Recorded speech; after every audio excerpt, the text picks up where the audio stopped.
On one hand, the fire is spreading, and on the other, a freezing cold is sweeping in. This year, it looks like winter is going to hit harder than ever before.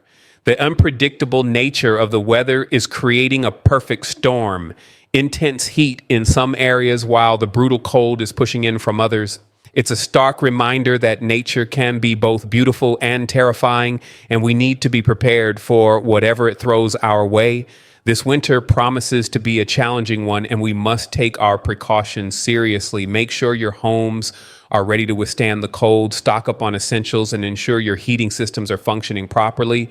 When the temperatures plummet, even the smallest of preparations can make all the difference. We have a very active weather pattern ahead over the next 2 weeks, with 3 winter storms likely to develop. Temperatures will slowly start to rebound and moderate from south to north for the remainder of January, but they are expected to drop again right after Groundhog Day. The storms will start in the west, move into the central U.S., and eventually head east. By the end of the first week of February, much of the lower 48 states will be locked into colder air again. Let's take a look at how this unfolds by examining the jet stream. Currently, the jet stream shows 2 key features to watch.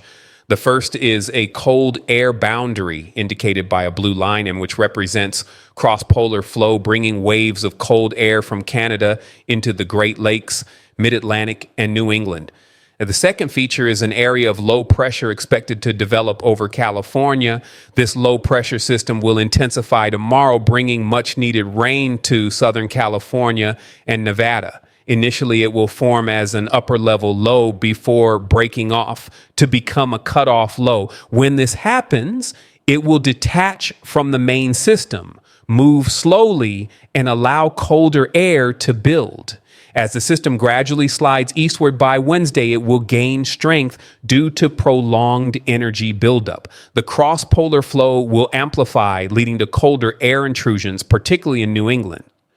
By Thursday and Friday, a significant trough is expected to develop, bringing heavy rain to Texas, Louisiana, and Arkansas. Meanwhile, snow is likely to start in West Texas, New Mexico, and Colorado, eventually spreading to the Texas Panhandle. This active weather pattern will continue northeastward, delivering heavy snow to Oklahoma, Kansas, Missouri, Iowa, and Wisconsin. Once the system passes, another storm will emerge. Around Groundhog Day, colder air from Alaska and British Columbia will push southward, creating a new dip in the jet stream. The second system will bring snow to the Four Corners region, New Mexico, and the Texas Panhandle, with its effects extending into Oklahoma, Kansas, and Missouri.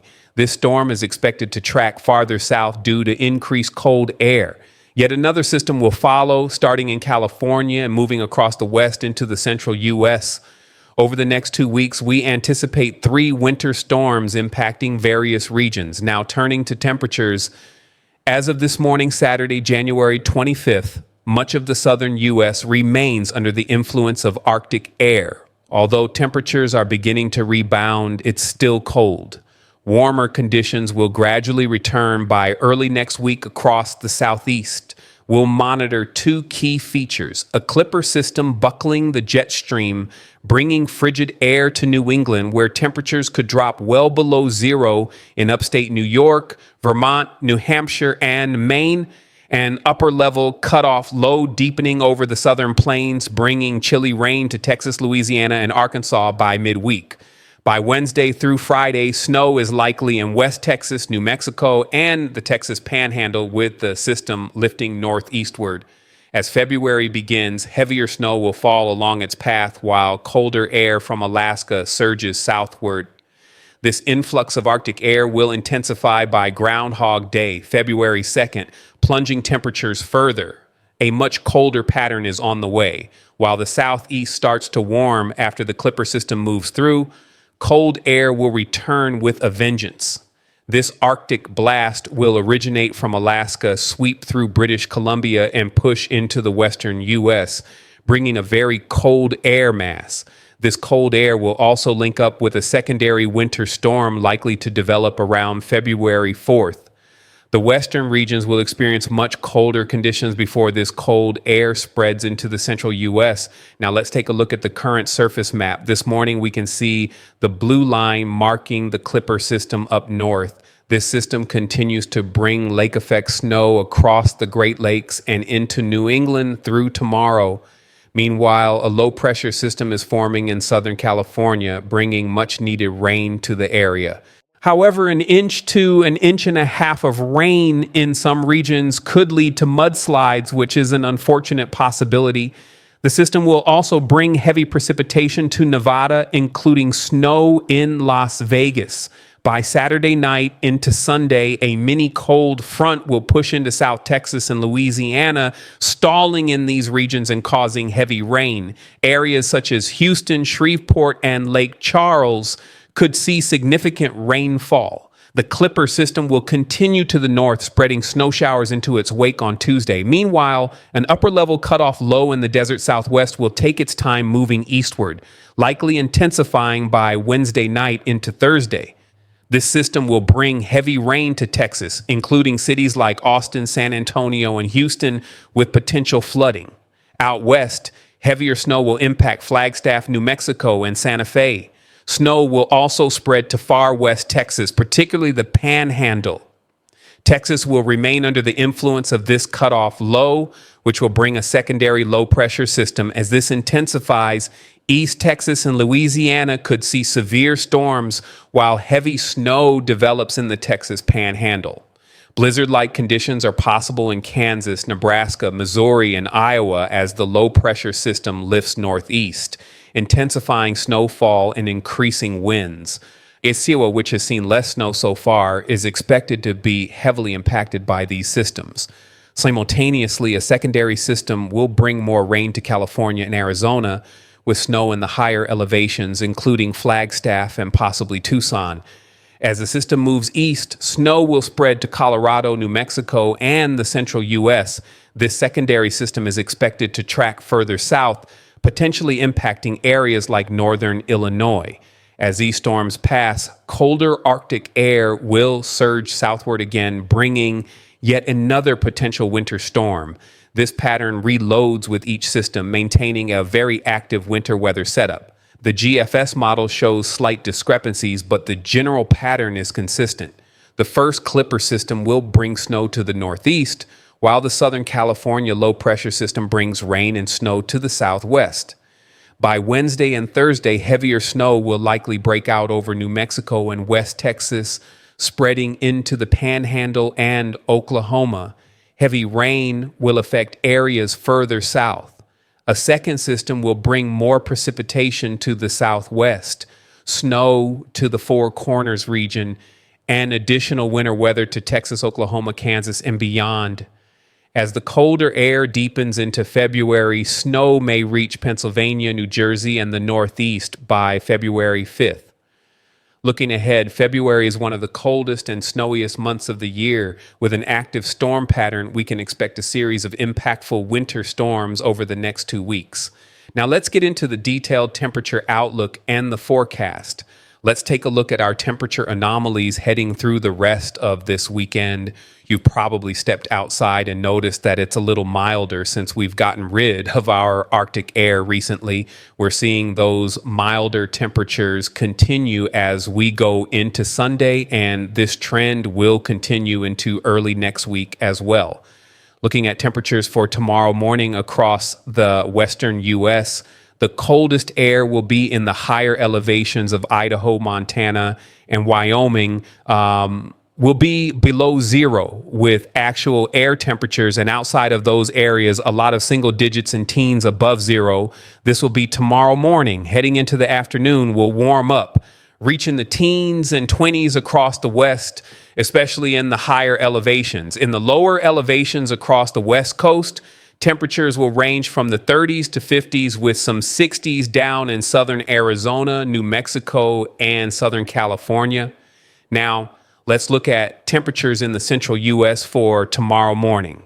We'll see cold single digits and teens across the north, especially for the Dakotas, Minnesota, Wisconsin, Nebraska, Iowa, and northern Illinois. If you further south, expect 20s and 30s. By Sunday afternoon, we'll warm up nicely with 20s across most of the northern U.S., including the Dakotas, Minnesota, Wisconsin, and Illinois, and 30s further south in Nebraska, parts of Iowa, Kansas, Missouri, and Indiana. Further south in Oklahoma, Texas, and Arkansas, temperatures will reach the 40s.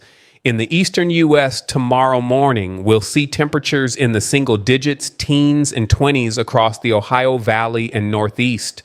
The coldest areas will be in Maine, Vermont, New Hampshire, and upstate New York. Further south, expect more 20s. By tomorrow afternoon, a nice warming trend will kick in across the east with 20s and 30s to the north and 40s, 50s, and 60s further south near the Gulf Coast and Florida. Next, let's talk about the first winter storm. As we head through the rest of this weekend, we're watching a cutoff low pressure system over California. This system is bringing much needed rainfall and snowfall to parts of California. Looking at our precipitation forecast over the next few days, we'll start to see it spread into the foothill region. In the lower elevations of the valleys, expect more rainfall, while the higher elevations will see more snowfall, some of which could be heavy at times. By Sunday morning, the rain will continue to spread into Southern California, which is great news for areas impacted by wildfires. By Sunday afternoon, we'll see more precipitation, including coastal rainfall in Southern California, around Los Angeles and San Diego, and more snowfall to the north. By Sunday night, more widespread moisture will begin moving into Southern California in the form of rain and snow. How much rain and snow are we expecting? By January 27, some areas could see around half an inch to an inch of rain, which will be a welcome sight in Southern California. Any snowfall will mostly be confined to the higher elevations of the Sierra Nevada, where we could see between 8 to 15 inches of snow.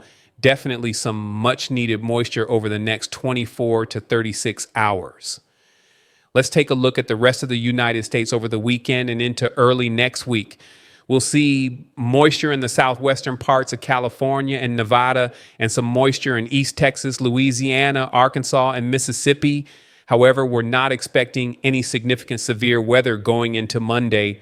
Watch for more unsettled weather near the Gulf Coast as this system pushes eastward. By Monday and Tuesday, we'll see rain near the Gulf Coast, and though severe weather won't be an issue, we'll need to watch for lake effect snow and clipper systems bringing light to moderate snowfall from northern Minnesota and Wisconsin into Michigan and the Northeast. Looking ahead to the early February pattern, it's going to be a stormy one with lots of cold air and winter storms. This is a pattern to watch as we head into the first week of February. This is our storm track as we head into February, stretching from Texas all the way up to northwest Indiana. If you're located on the northwest side of that storm track, Chicago, Milwaukee, Des Moines, the Twin Cities, Green Bay, La Crosse, Kansas City, Oklahoma City, and Wichita, this is an area that could experience significant winter weather, not just with cold air, but also with precipitation, including heavy snow, sleet, and freezing rain. Now, let's look at what the model guidance is showing for temperatures.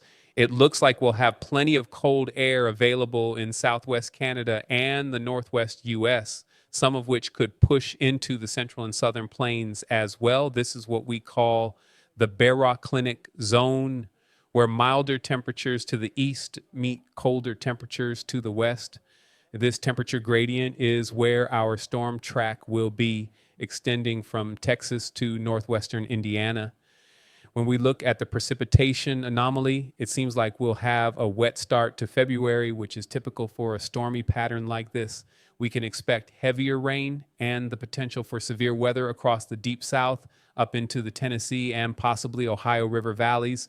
We'll also need to keep an eye on heavy snow, sleet, and freezing rain, with some rain mixed in across the Midwest, upper Midwest, Great Lakes, Central Plains, and Southern Plains as we move into early February. Thank you for watching. Don't forget to like this video, hit the subscribe button, and stay tuned for my next update. I'll keep you protected before and after the storm.